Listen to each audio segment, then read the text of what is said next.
Hello everybody, this is BSJ, back after doing about 40 push-ups, so I'm dying. If you see me again, just remember I lived.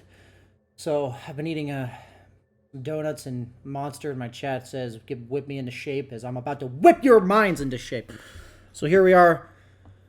I'm going to ask you if you like these kind of videos at the start, because most of you don't even bother to watch to the end of it. I know what the average view duration of my videos is. YouTube tells me this shit. Make sure if you do like this comment, or like this type of content, to like, comment, and subscribe to the YouTube channel, because it helps get more views. It helps YouTube say, hey, people actually like this guy's stuff. And if you don't like it, you can do it anyway, because I'd appreciate it, and maybe you're feeling giving on these loving holiday days. So, today our subject of conversation is going to be similar to the one where we talked about Tidehunter countering the draft of the Lycan and the Chen, I believe it was, where I said, as a hero like Tide, it's great to play him against low cooldowns, summons, push-based lineups, because Tide can plant himself in front of the tower and stop them in their tracks. Now, on the other hand, you have heroes like Faceless Void and Spectre, who are weak against this kind of stuff. And I have people in my chat every single day that I play Drow against Faceless Void, where they say, BSJ, how are you going to play this game? Drow's hard countered by Faceless Void. And that's because all of you are 2K. Banana slam jam.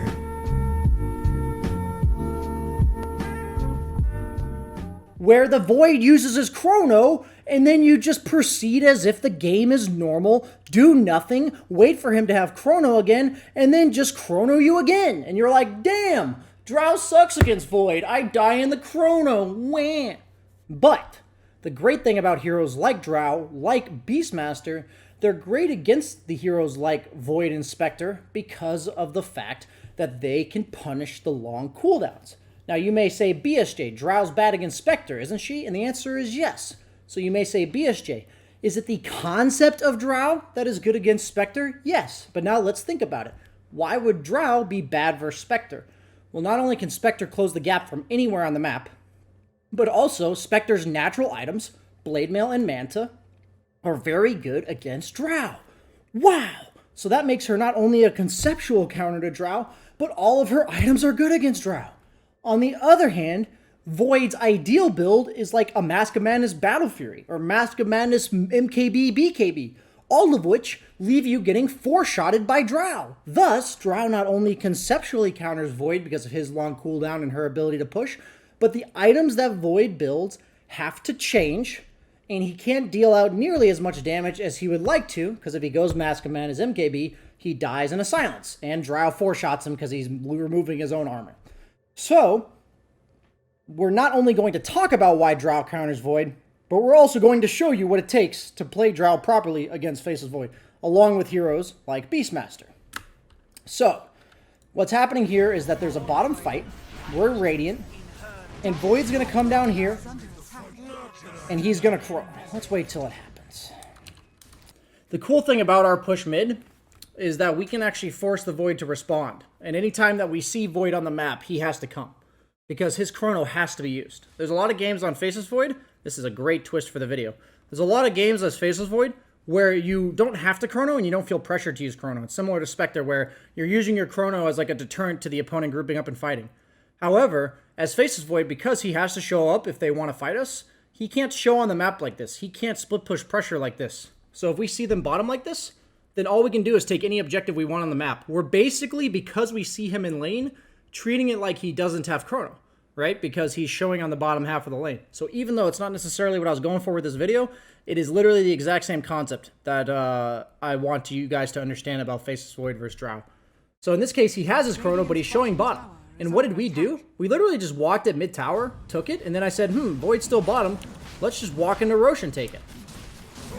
And it's super awkward for the opponent to ever engage this. And the reason why Drow Beastmaster type heroes are so good against Faceless Void is he's not allowed to show like this. He's not allowed to play down here, which is where Dire normally wants to play.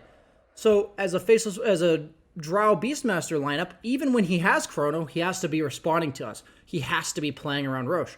And the cool thing is, in your bracket, people with chrono aren't going to play around your objectives. So as long as you have objectives to take and you're a hero that can take them, you can punish heroes like Faceless Void anytime they're playing the map wrong or they don't have chrono. Because this is a very pivotal moment in the game where it's about even. Their lineup kind of scales better than ours because they have all this team fight, so much damage, the initiation to pick off the drow in the back of the fight. But we're able to just walk at objectives and force them. And notice how the team's just buying time. We're getting Aegis. And this just turns into a tower and a Roche. And then Void ends up getting a chrono to get some kills here. But honestly, the objectives are already taken. Notice how even though they end up getting a beneficial fight, the net worth actually went in our favor because we just walked it to objectives. And the cool thing about any of these lineups that people don't seem to understand is that the Drow lineup, as long as nothing terrible goes wrong, and you just push lanes when they're supposed to get pushed, you push towers when they're supposed to get pushed, and you don't lose too much off of every single chrono, what the game graph should look like is every single chrono use, maybe there's a brief spike up because the Faceless Void gets a kill or two. But then every single time that chrono's on cooldown, they're going to lose net worth. So we're going to fast forward. We're going to farm all 3 lanes. We're going to walk back to mid. We want to get stuff done, so we're setting ourselves up to push. And eventually what's going to happen is we get a good fight. Our Beastmaster does get picked off top. But we're going to take map control. Notice how bottom lane's pushed in, top's getting pushed in, and we're getting kills. And now we're taking over the map every single time Void doesn't have chrono. And this is the cool part, is what's going to end up happening is any point my Void misuses chrono, we're going to win the game almost instantly. And we're going to see that happen very shortly here.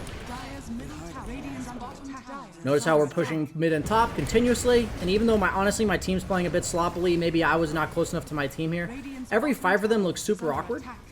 And then what's going to end up happening is every single chrono is going to give them a brief boost. And we actually overextend ourselves here. Notice how I'm out of position, I end up dying, and this is like worst case scenario, where they use chrono, they kill me again. And watch what happens when I respawn. I'm going to fast forward. We're going to clear out bottom, rinse and repeat, because we don't want to ever go back there. Void's going to try to take a fight like a Dumbo, and we're going to kill him. And all the fights that are off, that are when Void doesn't have chrono, are in our favor. Right? And you may say, BSJ, you lost 3 heroes, they lost 2. We lost support heroes and an offlaner, and they lost a core hero. And now, look at the net worth lead. It keeps going up every single time Faceless Void does not have chrono. And you may say, BSJ, why are you playing bottom now? Because chrono's back up, right? So we're doing the same thing over again, where now we're not looking to force a fight, we're just making sure they don't take a fight on their own terms. So in this case, what bothers me about my team is the opponent's forcing mid, and we're trying to fight.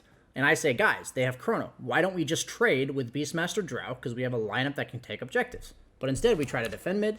I end up staying around top too long. And these are perfect examples of mistakes that we can make. We tried to defend mid against their strong 5-man rather than split pushing. And we end up feeding, because I stay too long top. I stayed too long at top, and my team tried to defend mid against a heavy 5-man lineup.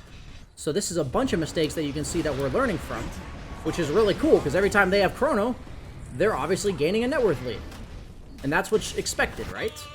But notice the rinse and repeat that we're doing. Push out bottom, look to force another fight now that he doesn't have chrono again. And notice how the net worth went back in their favor, and now we should expect to see it go in our favor, because they don't have chrono. Radiant's top tower is under attack. So they're taking a fight. Once again, a bad fight for them, that we're going to get more and more off of it than they are. They're stupid, just like we are in a pub, where they're forcing fights continuously without chrono. And now they misuse 1 chrono, and the game's fucking over. Game blows wide open from here. Yes, it's still a close game, because we've messed up a lot too, but we end up gaining a lot of net worth and map control off of that 1 missed chrono. And just notice the rinse and repeat. But the beauty of it is, when both teams, like, they try to fight without chrono, and we try to force fights when they have chrono, it looks terrible, right? It just looks bad on both sides. And this is a perfect example of a game where the way it should be, like, net worth-wise, in terms of the cooldown of the chrono, that's exactly what it should look like. But both teams have messed up a ton. And this is something you're going to expect in your pubs, right? People are going to mess up. You're going to overextend like I did. You're going to get picked off from chrono when you shouldn't necessarily. But notice how we clean the map up. Every time he doesn't have chrono, we're trying to force a fight. And anytime they try to take a fight without chrono, they lose. And anytime they take a fight with chrono and we get caught, we lose. And that's exactly how you can punish with a hero like Drow. Is all you got to do is wait for that guy to mess up 1 time. But it's so important, like that 14-minute mark, where either they don't have chrono, or the guy with chrono, the teamfight ultimate long cooldown, is showing on the map that you force objectives that they don't want to defend, or their team can't defend without the help of that person. Because then, if you're constantly threatening those objectives, you're making that guy limit his farm as well as stay close to his team. And in your bracket, I promise you, people are not going to play this properly. So all you need is like 1 or 2 other players on your team to be playing with you when you're a hero like Drow. And I highly encourage, if you guys are the Mars or the Beastmaster in this case, that you encourage your Drow to hit mid whenever the Void doesn't have Chrono, and all those types of instances. Because it only requires really one person initiating the communication for this to work. And this is a great example, despite the fact that there's so many mess-ups on both sides. And it shows it doesn't have to be clean for it to work, especially in a pub where the opponent team is also not playing so clean. Oh well, education nonetheless. Keep up.